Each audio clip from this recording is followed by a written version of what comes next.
गेल्या 2 दिवसापूर्वी महायुतीचे जे सरकार आहे या सरकारने एसटी विभाग जे परिवहन महामंडळ आपलं आहे त्यामध्ये 15% जवळपास भाडेवाढ त्या ठिकाणी केलेली आहे। महागाईचा भस्मासूर या ठिकाणी पुन्हा जागरूक झालेला आहे। या ठिकाणी सोयाबीनला भाव नाही, कापसाला भाव नाही, शेतकऱ्याचं कोणतं अनुदान मिळत नाही, पीक विम्याचे पैसे भेटत नाही, शेतकऱ्याची कर्जमाफीची थट्टा त्या ठिकाणी चालू आहे आणि कुठेतरी लाडक्या बहिणीच्या नावानं मतं मागायचे, निवडून यायचं आणि नंतर अनेक कात्र्या त्या ठिकाणी लावायच्या। जवळपास लाडक्या बहिणीचे सुद्धा हप्ते येण्यामध्ये दिरंगाई त्या ठिकाणी होत आहे। 1500चे 2100 केले ते मिळत नाही आणि आता सर्वसामान्य माणसावर जो माणूस व्हीआयपी गाडीनं जाऊ शकत नाही, जो माणूस स्वतःची गाडी करून जाऊ शकत नाही, तो महाराष्ट्र परिवहन विभाग याच्या अंतर्गत प्रवास करत असतो आणि जवळपास 15% भाडेवाढ ही महायुती सरकारनं या महाराष्ट्र शासनाने केली आहे।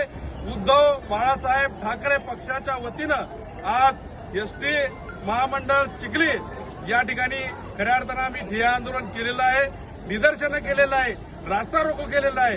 जर महाराष्ट्र सरकारने या ठिकाणी ही भाडेवाढ रद्द केली नाही तर खऱ्या अर्थानं पक्षप्रमुख उद्धव बाळासाहेब ठाकरे यांच्या वतीनं संबंध महाराष्ट्रभर महाराष्ट्र बंदची हाक ही दिल्या जाणार आहे।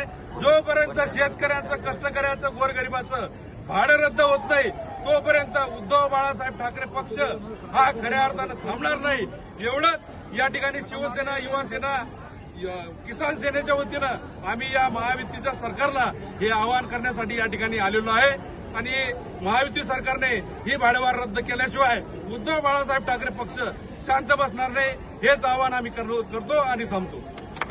रद्द करा, रद्द करा, रद्द करा, रद्द करा, उद्धव साहेब तुम आगे बढ़ो, हम तुम्हारे साथ हैं। महायुती सरकारचं करायचं काय? खाली भवानी, जय शिवाजी बोल। हिंदुहृदय सम्राट सन्माननीय बाळासाहेब ठाकरे यांचा विजय असो। कुणाचा? शिवसेनेचा।